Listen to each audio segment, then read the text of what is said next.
오늘 하나님께서 우리에게 주시는 말씀은 출애굽기 5장 15절에서 6장 1절입니다.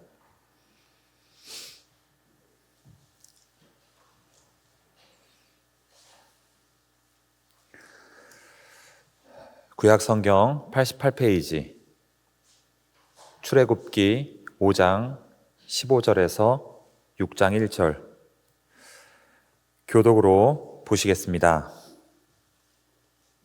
제가 먼저 읽겠습니다. 이스라엘 자손의 기록원들이 가서 바로에게 호소하여 이르되 왕은 어찌하여 당신의 종들에게 이같이 하시나이까?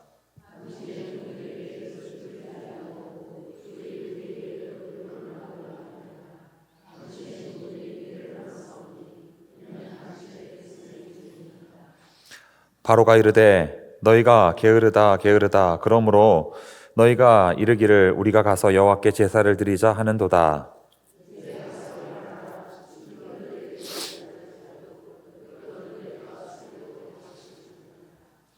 기록하는 일을 맡은 이스라엘 자손들이 너희가 매일 만드는 벽돌을 조금도 감하지 못하리라 함을 듣고 화가 몸에 미친 줄 알고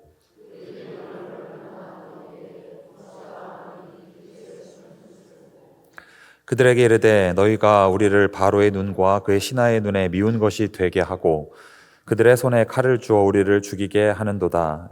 여호와는 너희를 살피시고 판단하시기를 원하노라.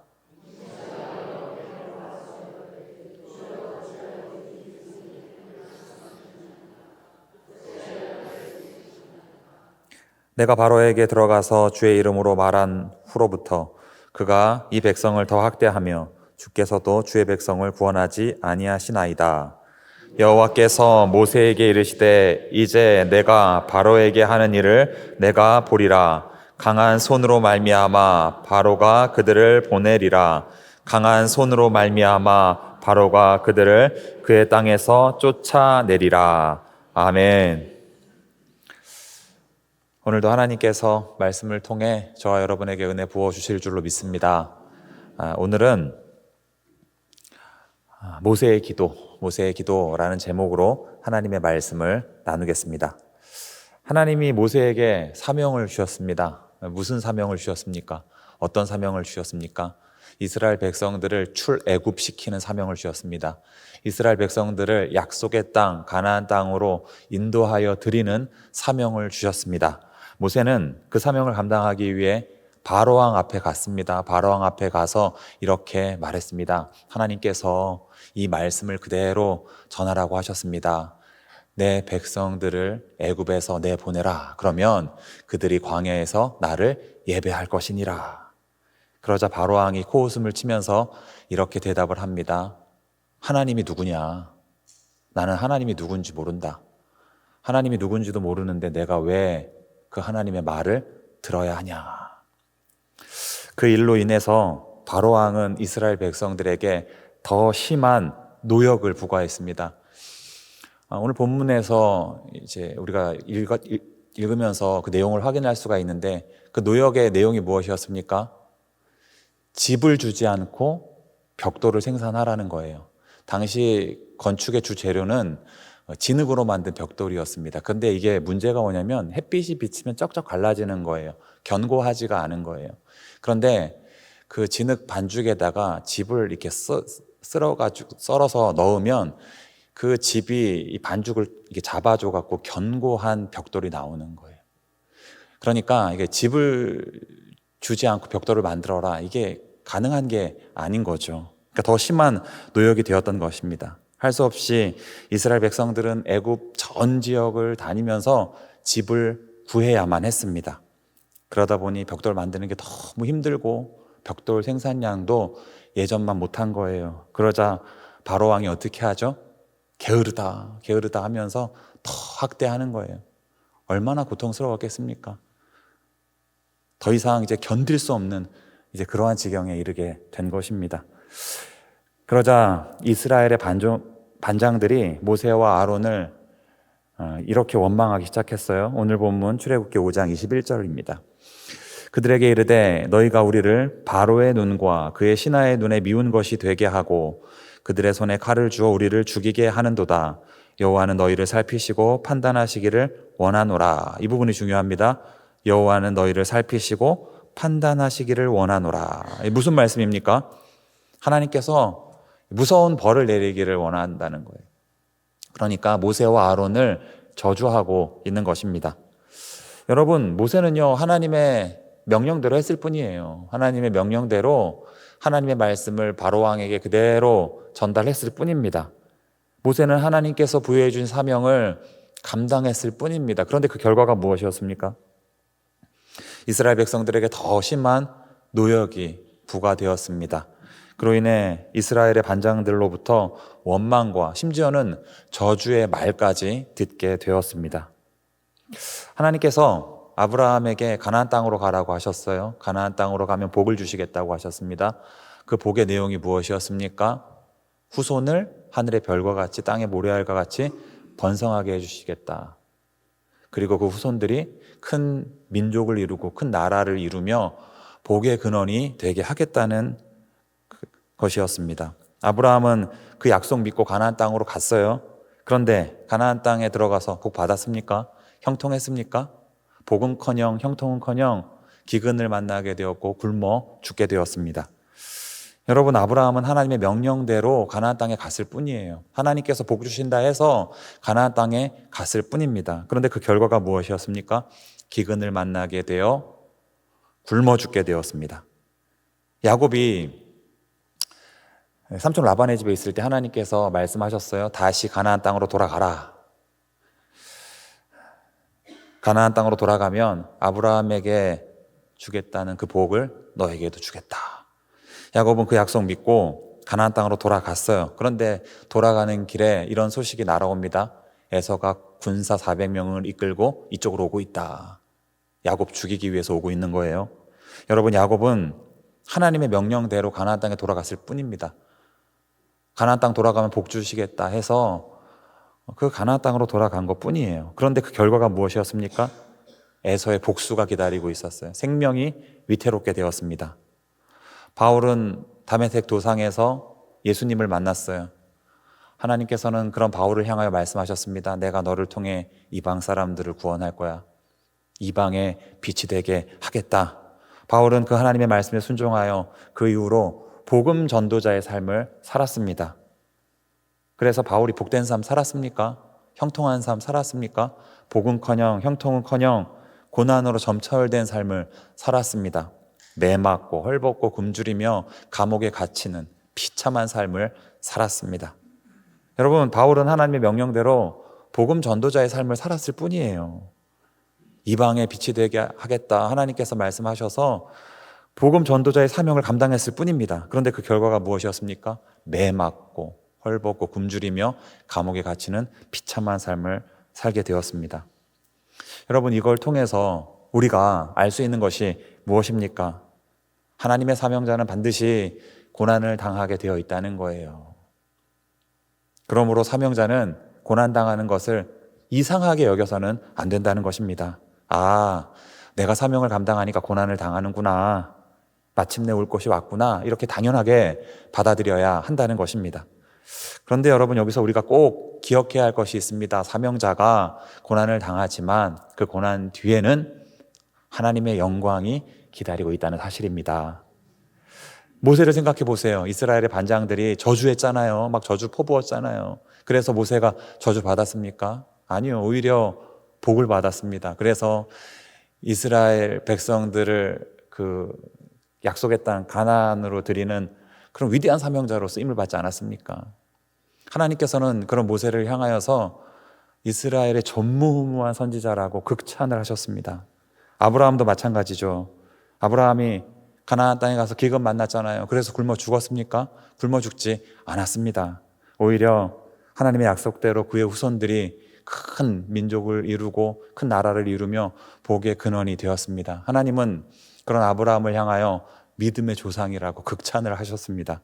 야곱도 마찬가지죠. 야곱이 가나안 땅에 돌아가서 형 에서에게 죽임 당했습니까? 죽임 당하지 않았습니다. 오히려 형 에서와 화해를 이루게 되었습니다. 뿐만 아니라 하나님의 약속대로 그 후손들이 큰 민족을 이루고 큰 나라를 이루며 복의 근원이 되었습니다.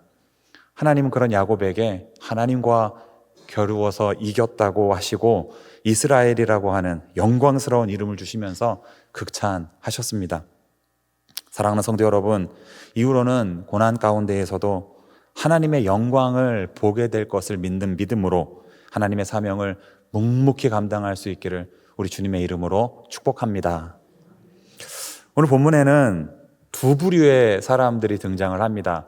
첫 번째 부류의 사람 누구입니까? 이스라엘의 반장들입니다. 그들은 고난을 당했을 때 이렇게 말했어요. 오늘 본문 출애굽기 5장 21절입니다. 그들에게 이르되 너희가 우리를 바로의 눈과 그의 신하의 눈에 미운 것이 되게 하고 그들의 손에 칼을 주어 우리를 죽이게 하는도다. 여호와는 너희를 살피시고 판단하시기를 원하노라. 이 부분이 중요합니다. 우리를 죽이게 하는도다. 우리를 죽이게 하는도다. 그들은 고난을 당했을 때 죽게 되었다고 부정적인 말을 했습니다. 이스라엘 백성들은 광야에서 고난을 당할 때 죽게 되었다는 부정적인 말을 자주 했어요. 비하히롯에서 있었던 일을 머릿속에 떠올려 보세요. 홍해 바닷가 근처 비하히롯, 뒤에서는 애국 군대가 추격해오고 앞에는 홍해 바다, 앞으로 나아갈 수도 뒤로 물러설 수도 없는 절체절명의 위기 상황이었습니다. 그때 이스라엘 백성들 중에 한 부류가 뭐라고 말했습니까? 애굽에는 매장지가 없어서 우리를 이리로 데리고 왔느냐? 왜 우리를 이 광야에서 죽게 하느냐? 고난을 당했을 때 이스라엘 백성들 중에 한 부류는 이렇듯 죽게 되었다는 부정적인 말을 했습니다. 신광야에서도 마찬가지죠. 신광야에서 무슨 일이 있었어요? 먹을 것이 다 떨어졌습니다. 그랬을 때 그 이스라엘 백성들 중에 한 부류가 뭐라고 말했습니까? 우리가 애굽에 있을 때 고기 가마 곁에 있었는데, 우리가 애굽에 있을 때 떡도 배불리 먹었는데 차라리 그때 그곳에서 죽었으면 좋았을 것을. 고난을 당했을 때 이스라엘 백성들 중에 한 부류는 이렇듯 죽게 되었다는 부정적인 말을 했습니다. 가데스 바네아에서도 마찬가지죠. 정탐꾼 보내고 정탐꾼들이 돌아왔어요. 10명의 정탐꾼은 부정적인 보고를 했습니다. 그 보고의 내용이 무엇이었습니까? 그 땅에는 거인이 살고 있다. 그들이 보기에 우리는 메뚜기다. 우리는 저들의 밥이다. 그 부정적인 보고를 듣고 이스라엘 백성들 중에 한 부류는 뭐라고 말했습니까? 기억나세요? 우리가 애굽 땅에서 죽었으면 좋았을 것을. 왜 우리를 가나안 땅으로 인도하여 이방 사람들의 칼에 죽게 하느냐? 한 지도자를 다시 세워서 애굽으로 돌아가자. 고난을 당했을 때 이스라엘 백성들 중에 한 부류는 이렇듯 죽게 되었다는 부정적인 말을 했습니다. 그런데 여러분, 여기서 우리가 꼭 기억해야 할 것이 있습니다. 이스라엘 백성들 중에 죽게 되었다는 부정적인 말을 했던 그 사람들에 대하여 하나님께서 이렇게 말씀하고 있다는 사실입니다. 민수기 14장 28절입니다. 그들에게 이르기를 여호와의 말씀에 내 삶을 두고 맹세하노라. 너희 말이 내 귀에 들린 대로 내가 너희에게 행하리니. 이 무슨 말씀이에요? 죽게 되었다는 그 사람들 하나님께서 다 죽이신다는 거예요. 그래서 이스라엘 백성들 1세대가 광야에서 다 죽임을 당하게 되었던 것입니다. 그러므로 우리는 어떻게 해야 할까요? 죽이는 말을 해서는 안 되는 거예요. 살리는 말을 해야 하는 것입니다. 심지어는 고통 가운데에서도, 고난 가운데에서도, 절망 가운데에서도 창조주 하나님, 전지전능하신 하나님께서 나와 함께 하시기 때문에 살아나는 역사가 일어난다. 구원의 역사가 일어난다. 믿음의 말을 선포해야 하는 것입니다. 사랑하는 성도 여러분, 이후로는 절망적인 상황, 절망적인 환경에 잠식당하지 말고 눈을 들어 창조주 하나님, 전지전능하신 하나님을 바라볼 수 있기를 바랍니다. 그 창조주 하나님, 그 전지전능하신 하나님께서 나와 함께 하시기 때문에 내 삶 가운데 살아나는 역사, 구원의 역사가 일어나게 될 것이다. 믿음의 선포를 할 수 있기를 바랍니다.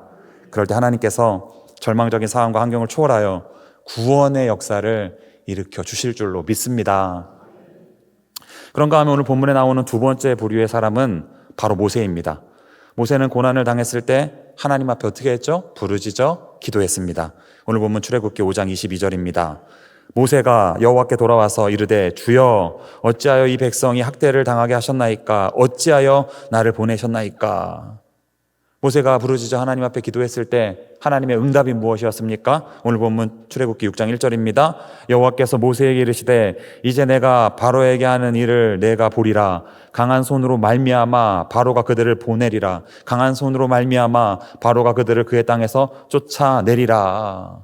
모세가 하나님을 향하여 부르짖어 기도하자 하나님께서 어떻게 하신다고 하셨습니까? 강한 손으로 구원해 주시겠다고 놀라운 응답을 주셨습니다. 여러분, 고난을 당했을 때 고난을 타개할 수 있는 방법 무엇이겠습니까? 고난을 타개할 수 있는 가장 효율적인 방법, 가장 빠른 방법 무엇이겠습니까?